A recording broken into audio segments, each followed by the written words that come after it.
Bem, pessoal? Fazer silêncio. Sentar cada um nos seus lugares, virar para frente, prestar atenção. Então, no terceiro ano do ensino médio, nós iremos falar de filosofia contemporânea. E a filosofia contemporânea é a filosofia que acontece em que período histórico? Qual que é o período histórico da contemporaneidade? Não, moderno vai do século XV ao século XVIII.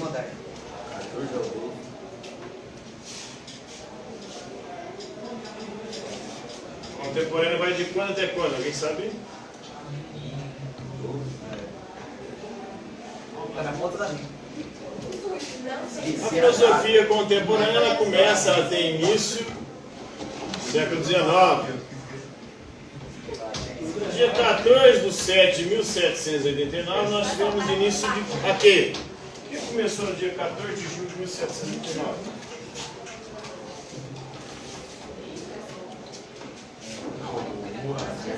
Temos aqui a queda ou a tomada do quê?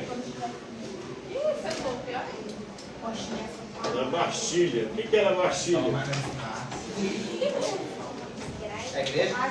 prisão que naquele momento tinha se transformado em depósito de armas, munição, pólvora na França. Então aqui nós temos início aqui a Revolução. Revolução Francesa. É um processo que dura 10 anos. 1789 até 1799. Cheio de idas e vindas. Momentos em que a monarquia retorna ao poder, o antigo regime se restabelece, que os girondinos, a burguesia, tomam o poder, que os jacobinos radicais tomam o poder em período de terror, de perseguição. Os próprios revolucionários são perseguidos e mortos pela Revolução. Robespierre, um dos principais líderes do movimento revolucionário da Revolução Francesa, ele foi morto pela própria Revolução, foi decapitado na guilhotina. E nós temos aí a queda da Bastilha, começa a Revolução Francesa, até 1799. Depois desses 10 anos de Revolução, quem chega ao poder na França? Napoleão Bonaparte, muito bem. E aqui marca o início da filosofia contemporânea, que vai do século XIX até o século XXI, ou seja, até a atualidade, até os nossos dias. E hoje nós vamos falar de um filósofo contemporâneo chamado George Santayana. Ele que veio na transição do século XIX para o século XX, de 1863 a 1952. E ele tem uma teoria. Sua teoria da filosofia da história é a seguinte: aqueles que não conseguem lembrar o passado estão condenados a repetir. Essa frase é uma das frases mais citadas para justificar a importância de se conhecer a história. Quando você não conhece a história, você pode repetir as merdas que já aconteceram na história. Seu primeiro que me explica por que Cara, eu ia falar isso. agora que eu vi. Quando você não conhece a história, a chance de você repetir as mesmas merdas que já aconteceram no passado são gigantescas. Concordo. É verdade. Por exemplo, tivemos Napoleão. Napoleão foi um imperador e ao mesmo tempo um ditador. Ele governou a França e dominou a Europa com mãos de ferro. Inclusive ele exerceu influência sobre o nosso país. Ele invadiu Portugal. E aí a família real fugiu de Portugal e veio para o Brasil. Em 1808. Eles saíram de lá em novembro de 1807 e chegaram aqui em janeiro de 1808, chegaram na Bahia. Depois, em março de 1808, eles chegam no Rio de Janeiro. Então, aí nós temos a vinda da família real. Tinha Dona Maria I, a louca,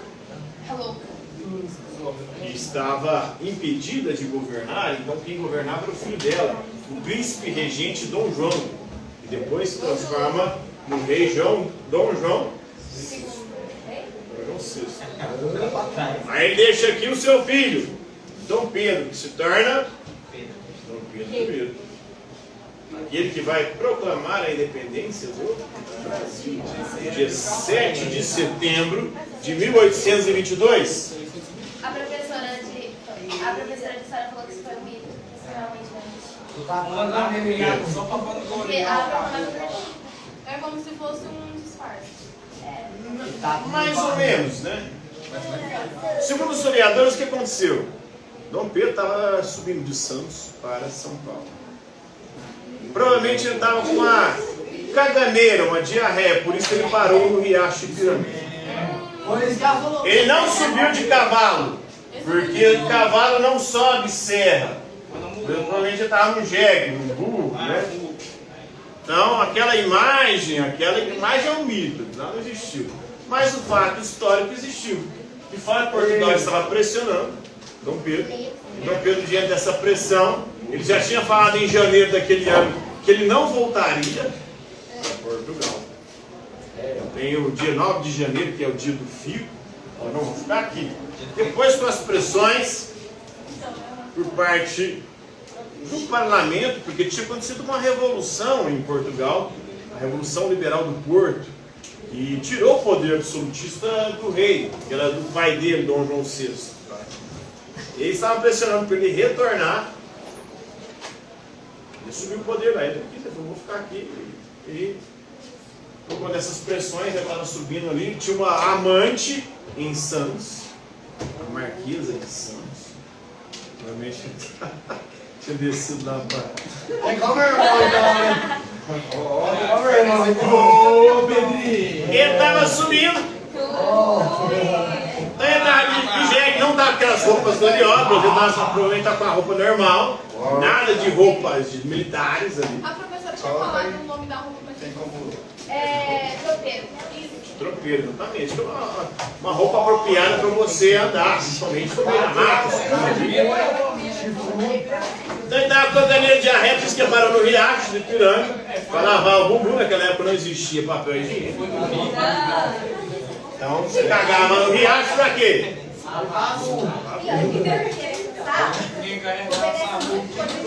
E aí chegou a notícia. Na hora que chegou a notícia, ele veio lá. Foda-se, eu vou ficar por aqui mesmo e vou declarar a independência do Brasil.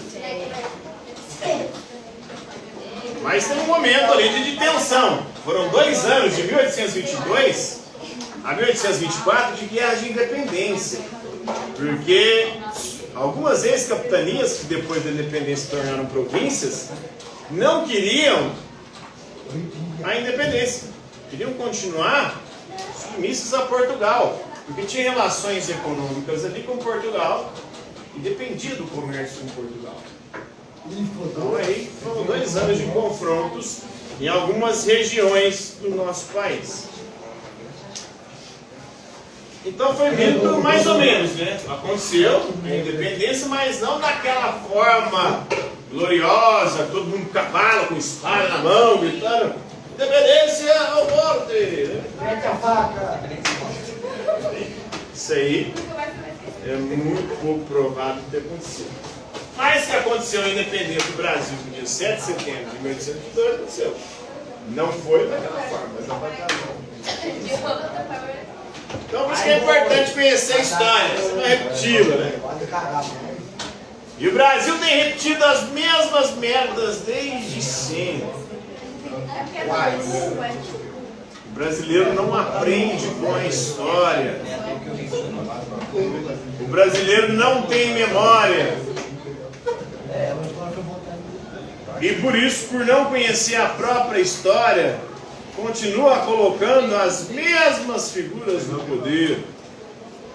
Continua babando o ovo de político, seja ele qual for, sem conhecer a história do nosso país e perceber que todos os políticos fizeram merda, mas que houve alguns momentos da história que aconteceram algumas coisas interessantes, que a gente poderia aprender com elas para poder empreendê-las, mas não. A gente prefere repetir os erros do passado, em vez de aprender com as coisas boas e reimplementá-las Durante boa parte da nossa história, nós entregamos todas as nossas riquezas para os estrangeiros. E continuamos assim. Até hoje, né? Vendemos. O Brasil continua um país vendedor de commodities. O que é commodity? Recursos naturais. Desde o início da colonização. Nós não investimos na industrialização. Se quiséssemos ser um país avançado que produz ciência e tecnologia, teríamos que ter investido em educação. Mas aí ficamos falando, né? Viva o agronegócio! O agro é pop, o agro é isso, o agro é aquilo. O agro é o grande responsável pelo atraso do Brasil. Por quê?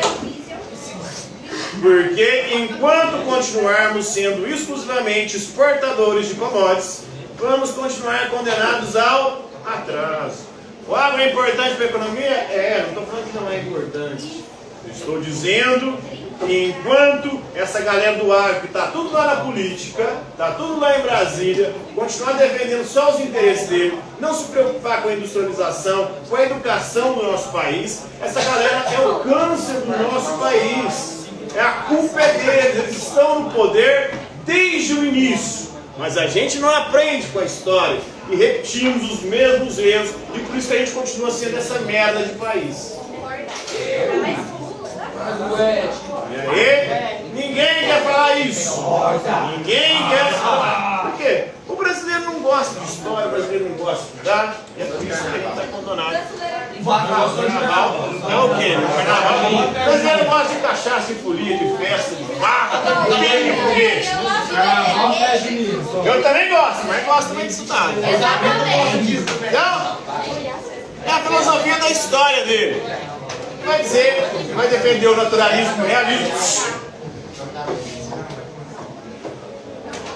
A natureza como fundamental, e é do contato com a natureza que a gente vai aprendendo também, através da evolução, do realismo da realidade. Existe uma realidade independentemente da nossa mente. Ele não é um idealista. Ele se inspira em filósofos como Lucrécio, que viveu em 55 a.C., poeta romano. Ele explorou as origens das sociedades e das civilizações. Outro filósofo que influenciou é o Giovanni Vico. O filósofo Giovanni Vico, ele afirmou que todas as civilizações atravessam 3 estágios. A era dos deuses, onde todas as explicações vêm dos deuses, dos mitos. Depois vem a era dos aristocratas e heróis. Aristocratas são aqueles que são considerados melhores, né? Nós tivemos os nossos heróis. Dom Pedro I é considerado herói, Tiradentes é considerado herói, né? Os aristocratas, a elite rural é considerada herói, porque tem nome de cidade, nome de rua, é herói. Mas precisamos superar isso, segundo Vico. Ir para a democracia, onde o povo agora vai ser o herói, o povo agora vai ter vez e voz. Mas tem o povo vez e voz no nosso Brasil? Não tem essa mesma galera que está no poder desde sempre. O povo continua sendo trouxa, usurpado, roubado, a gente tá nem aí, né? Se tiver carnaval, tiver cachaça, se tiver pão e circo, tá beleza.